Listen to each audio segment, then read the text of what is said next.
Sanda Banfumu, une émission culturelle congolaise. Sanda Banfumu est une école d'accueil. Sanda est un lieu d'accueil.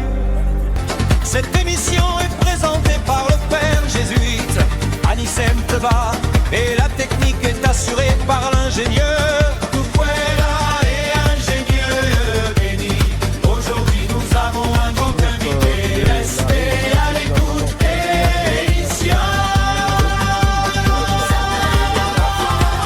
Émission de Sanda Banfumu au service des cultures congolaises. 5, 4, 3, 2, 1, 5, 4, 3, 2, 1. Quand est née votre vocation dans cet apostolat de broussard ou cet apostolat d'itinérance? Merci Père pour la question. Après avoir suivi une formation bien soutenue, une formation religieuse et sacerdotale en Belgique, j'ai été envoyé d'abord au Burundi, à Bujumbura, ma première mission. Et à Bujumbura, j'ai même obtenu une licence en philologie romane en 1869. J'ai travaillé au collège du Saint-Esprit, un apostolat que j'ai tant aimé, qui m'a beaucoup aidé et par lequel je me suis beaucoup découvert. Puisque par cet apostolat, j'ai marché avec les jeunes qui avaient besoin de cet accompagnement. Puisque notre vocation comme jésuite, c'est pouvoir aider aussi ces jeunes à avoir un avenir meilleur. Une formation intégrale qui puisse toucher le spirituel, qui puisse toucher le psychologique, qui puisse toucher la vie humaine dans son intégralité. J'ai beaucoup aimé cet apostolat puisque j'ai travaillé au collège du Saint-Esprit et après j'ai quitté Bujumbura. Et quand j'ai quitté Bujumbura, à l'époque, il y avait de problèmes politiques. Le président Mobutu au Congo ne recevait pas des étrangers qui étaient expulsés de notre pays. Et dans notre cas, le président burundais chassait de prêtres. Pas parce qu'ils étaient, pas parce qu'ils étaient mauvais, mais parce qu'ils étaient bons. Des bons prêtres, ça le gênait. Et pour mon cas, j'ai quitté les Burundi. Heureusement, j'ai eu la permission. Je suis arrivé au Congo et les provinciales du Congo m'ont confié une mission. Il m'a envoyé à Djouma et c'est comme ça que je suis arrivé à Djouma où je travaille aujourd'hui. Merci beaucoup, Père. Quels compagnons furent vos maîtres dans cet apostolat d'itinérance? Ah oui, ça c'est un bon souvenir. J'ai été bien reçu ici au Congo et comme c'était une nouvelle expérience à Djouma, j'ai rencontré beaucoup de compagnons qui m'ont beaucoup aidé. Premièrement, il y avait un confrère malade dans la communauté, 4 mois après mon arrivée en 1984, qui m'a initié un peu au village. Il m'a aidé à connaître un peu le village, ce qu'il y a à faire, ce qu'il ne faut pas faire. C'était ma première sortie. Et le deuxième jour, j'ai encore fait une autre sortie avec le père Paricel, qui m'a également montré le village, qui m'a familiarisé aux amis qui habitaient le village. Et j'ai appris à aimer l'apostolat. J'ai appris à marcher avec nos amis de la brosse. J'ai beaucoup aimé cet apostolat. Et ensuite, j'ai rencontré le père Jeff Despril, qui était d'abord maître des novices et qui était d'abord socius super maître à Tchangungu. Il a été un compagnon qui m'a été très propice dans cette initiation. Et ce sont ceux-là qui m'ont beaucoup initié, puisque je devais apprendre la langue. C'est un défi. J'arrive, je ne connais pas les Kituba. Donc je devais apprendre. Alors le père Jeff Despril, lui, il était du côté de Bayaka et moi du côté de Kituba. Donc je vais apprendre la langue. Et voyez-vous, il faut une certaine résilience. À un certain âge, on a la difficulté d'apprendre de nouvelles langues. Et donc je devais apprendre. Cette immersion linguistique m'a aidé à intégrer la culture, puisque la langue fait partie même de la culture. C'est ceux-là qui m'ont aidé à intégrer la mission. Merci, Père Guy. Comment décrivez-vous la journée d'un prêtre itinérant? Bon, quand je suis arrivé tout d'abord ici à Djouma, il y avait déjà beaucoup d'avancées. ceux qui nous ont précédés avaient beaucoup travaillé. Nous sommes arrivés, le terrain était déjà bien préparé, puisqu'on avait déjà responsabilisé les laïcs. Ça, c'est le point positif que j'ai beaucoup apprécié. Aujourd'hui, la mission n'est pas seulement entre les mains des clercs. Nous partageons dans la synodalité cette mission du Christ avec les laïcs. On a responsabilisé les laïcs. Et quand je suis arrivé, il y avait moins de travail que le travail de ceux qui m'ont précédé. Puisque pendant ces temps, les laïcs étaient déjà bien responsabilisés et on avait déjà subdivisé le village en cercles. Et cette subdivision se faisait que dans chaque cercle, il y avait un chef, un président, un trésorier et un secrétaire. Alors c'est ceux-là qui pouvaient gérer chaque cercle et nous on venait pour épauler, pour voir ce qui n'allait pas, pour superviser. Et cela nous a beaucoup aidé. Et alors des missions de journée de prêtres de broussard étaient parfois intensives puisqu'il y avait beaucoup de travail à faire. Mais cela nous a beaucoup aidé. Cette préparation nous a beaucoup aidé. Quand on faisait les tours du village, quand nous sommes arrivés, puisque le père, comme on l'appelle, le père Mavita, il avait déjà bien préparé les chemins avant nous. Et puis ça a été très facile puisqu'on pouvait maintenant commencer à faire les tours du village, parfois même en véhicule. Et ça a été un avantage pour nous quand nous sommes arrivés. Merci Père Guy. Pourriez-vous dire un mot sur les sacrements de mariage, l'onction des malades et surtout la confirmation? Merci beaucoup. Nos journées de mission en brousse étaient bien structurées. Comme je l'ai dit tantôt, on avait déjà préparé des laïcs, on avait déjà responsabilisé des laïcs à une certaine formation.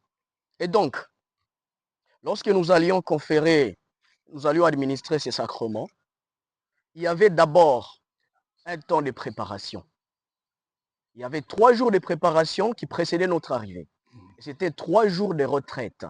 Et cette retraite était donnée par des laïcs que nous avons formés. Et quand on arrivait 3 jours avant, il y avait déjà les candidats soit au baptême, soit au mariage, soit à la confirmation, qui étaient déjà bien préparés. Et quand on arrivait, on avait déjà envoyé notre programme à l'animateur qui était sur place. Et quand on arrivait, et alors ce moment-là, les premiers jours étaient consacrés à l'écoute, aux récollections, à la confession, à l'accompagnement, bref, spirituel. Et le deuxième jour, qui est pour ma part peut-être le plus important, je devais rencontrer les jeunes, les comités des jeunes, pour m'assurer que ces jeunes ont été bien formés, qu'ils ont bien reçu la formation. Et après, le dernier jour, c'était le jour de l'administration des sacrements. Le sacrement de baptême, le sacrement du mariage, ainsi de suite. Mais pour les sacrements de confirmation, comme votre question l'a bien suggéré, ce sacrement était réservé à l'évêque. Et l'évêque ne venait pas chaque année. Il venait tous les 2 ans. C'était cyclique. Et alors, à un moment, l'évêque, dans sa mansuétude, nous a conféré ses mandats. Il nous a demandé à nous, prêtres du Broussard, de pouvoir commencer à conférer ce sacrement de confirmation. Bien avant, c'était lui qui conférait le sacrement et en son absence, il déléguait son vicaire. Mais là, maintenant, nous pouvons conférer ce sacrement de confirmation avec toute liberté et nous sommes très heureux de les conférer et d'autres sacrements. Pour les sacrements de baptême et les sacrements de mariage, il y a également une préparation intensive qui précède et nous conférons ces sacrements. Merci Père. Une question un peu subtile. Quelles sont vos consolations et vos désolations dans cet apostolat des Broussards? Ah oui, j'ai des grandes consolations et des désolations. La plus grande consolation, c'est la responsabilisation des laïcs. Voir comment les laïcs prennent la relève. Ouais. Vous le savez, lorsque le Christ envoie les disciples, c'est parce qu'il voulait que les disciples aillent où ils ne pouvaient pas aller. C'est pour l'aider à collaborer à la mission. Et nous, comme prêtres, je ne peux pas être partout au même moment. Alors, responsabiliser les laïcs et les voir assumer cette responsabilité de manière engagée, cela me consolait davantage. Cela, c'est une consolation de les voir assumer cette responsabilité et bien l'assumer. C'est la première consolation. Les désolations peuvent être de plusieurs types. Mhm. Peut-être la première, c'est dû aux moyens, les suffisances des moyens matériels. Mhm. Parfois, il y a de villageois qui ont des problèmes financiers. Ils ont besoin d'étudier, ils ont besoin de ceci, mais il n'y a pas de moyens. Ou on veut peut-être, on projette, il y a quelque chose qu'on veut faire, mais il n'y a pas suffisamment de moyens matériels. C'était une certaine désolation. L'autre désolation, c'est lorsque, quand on voyait certaines personnes qu'on a formées, et à un certain moment, elles tombent dans des crimes, elles commettent des dégâts, des scandales.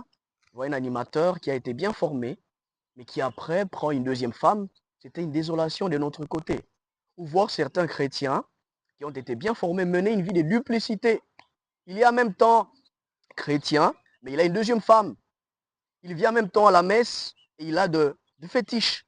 Il voit le prêtre et il voit le devin. C'est une désolation que j'ai tellement connue et j'ai continué à prier pour que le Seigneur puisse aider nos collaborateurs, nos amis dans cette mission à ne pas mener cette vie de duplicité. Merci Père. Quel conseil donnerez-vous aux jeunes compagnons jésuites qui veulent embrasser cet apostolat des brousses? Vous le savez bien, la plupart d'entre vous viennent des brousses. Et donc, je les encourage, les jeunes jésuites, à venir de temps en temps au village. Qu'ils viennent visiter le village pendant les temps des vacances. Ça va les aider à concilier ce qu'ils ont étudié en philosophie, en théologie, en agronomie, à les concilier avec la réalité. Ils ont été des bons agronomes, qu'ils viennent vivre cela, qu'ils viennent apprendre à ceux qui sont sur les terrains comment on fait l'agronomie. Concilier un peu cette réflexion avec le vécu. Donc je les encourage de venir de temps en temps. C'est quelque chose de très important. En 1993, il y a eu un colloque qui a été convoqué. Et dans ces colloques, on nous a invités à réfléchir sur la compagnie, sur le rôle de la compagnie dans le ministère paroissial. On avait envisagé laisser les paroisses, n'est-ce pas, au diocèse, soi-disant que puisque, comme jésuites, nous ne sommes pas immobiles, nous sommes des hommes mobiles. On peut facilement nous bouger. Et alors, quand on nous déplace, on voudrait bien laisser ces paroisses aux diocésains. On a pensé cette possibilité, mais alors, même si on a pensé la possibilité, on nous a laissé cette liberté de pouvoir rester attachés à ces paroisses tout en assumant d'autres responsabilités. C'est donc une occasion pour des jésuites qui ont fait d'autres types de formations de revenir à la brousse et de pouvoir aider. Autre chose, ici en brousse, nous, Belges, nous avons quelques avantages de l'Occident. Nous avons de l'aide de nos amis, nous avons de l'aide de nos familles, parfois ils nous envoient des moyens. Et donc, avec des pareils projets, ça aide un peu, n'est-ce pas, à financer la mission dans laquelle nous sommes. Et vous, Africains, quand vous venez après nous, pensez à ces projets. Et nous sommes très contents avec les projets actuels, la ferme d'Inyangi qui prospère bien, même si nous avons appris qu'il y a quelques rechutes, mais ce sont des choses dans lesquelles on doit beaucoup investir. Alors c'est à cela que j'invite les jeunes jésuites à pouvoir emboîter ce pan. Merci Vergui. De quoi sera fait votre testament? Une question très pertinente. Je vais les résumer à ceci. J'aimerais qu'à ma mort, mon corps repose sur la terre africaine. La terre qui m'a reçu, la terre dans laquelle je me suis bien formé, je me suis laissé former, à laquelle j'ai donné ma vie. Et que mon corps soit comme, n'est-ce pas, cette sémence qui puisse susciter de nouvelles vocations pour l'avenir. Merci Vergui. Je vous en prie. Nos deux pères qui ont représenté le père Jeff Despril et le père Guy Brichard vont revêtir leur peau authentique, leur identité. Et Sanda Bampoumou va leur poser une question. Alors, cher père Vital Kambundi, quel est votre dernier mot que vous adressez aux auditeurs de Sanda Bampoumou? Merci, révérend père Anissé Nteba. Je reviens dans ma peau de Vital Kabundi. Ce que j'adresserai comme mot à ceux qui nous suivent, aux religieux, aux religieuses, aux personnes de bonne volonté, c'est de cultiver la générosité, à lire de près la vie de Père Jeff Despril, la vie de Père Guy Brichard. On ne voit que ça, la générosité. Quelqu'un quitte l'Occident avec tout ce qu'il y a comme aisance, comme richesse. Il vient au Congo et il ne reste pas en ville. Il ne reste pas dans la capitale. Il va à l'intérieur, il va à Djouma. C'est une générosité à ne pas négliger. Et cette générosité implique une liberté intérieure énorme. Et c'est avec cette liberté intérieure qu'on sera à mesure alors de collaborer aux missions que nous proposent nos supérieurs. Et je vous demande de faire confiance à ces supérieurs-là, à nos supérieurs qui savent où est-ce qu'on a besoin de nous. Nos supérieurs dans la compagnie, on sait, on commence par le pape, le père général, le père provincial, les supérieurs locaux de la personne. Ce sont des personnes en qui il faut avoir confiance et se laisser guider par eux. Parce que pour nous, et j'espère bien pour toutes les autres congrégations, les supérieurs, c'est la représentation du Christ. Rien à faire. Et donc, laissons-nous guider par ces supérieurs-là. Et pour les personnes de bonne volonté, les catéchistes, toutes les personnes engagées dans des groupes à gauche, à droite, les amis de Monseigneur Mouzigwa, les Kiro, les groupes K, les bilingués à Mwinda, les choristes, tous ceux qui sont engagés dans des groupes et mouvements, de collaborer à la vision de leur curé, de leur responsable spirituel, et de se laisser guider par lui.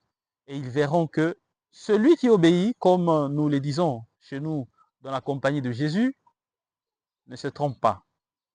Merci Père Vital. Merci. Nous approchons du Père Bienfait. Alors, quel est votre dernier mot que vous adressez à nos chers auditeurs de Sanda Bamfumo? Merci. Là, je vais parler à mon nom propre. Je suis le scolastique Muhindo Master qui bien fait.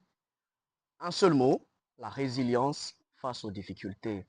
Nous l'avons vu, le père Jeff Despril du côté flamand et le père Guy Brichard du côté wallon, ils ont bien travaillé ensemble, bien que nous sachions que les côtés flamands et les côtés wallons, il y a un petit souci. Il y a des difficultés de conversation, difficultés d'harmonie.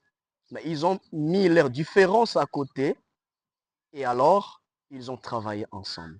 Je nous invite à pouvoir considérer nos différences non pas comme un obstacle, mais comme une richesse.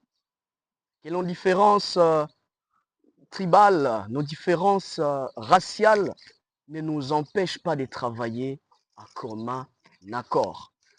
L'évangile n'a pas de race, l'évangile a comme quête l'universalité. C'est ça même le mot catholique, l'universel. Donc nous sommes appelés à cette universalité.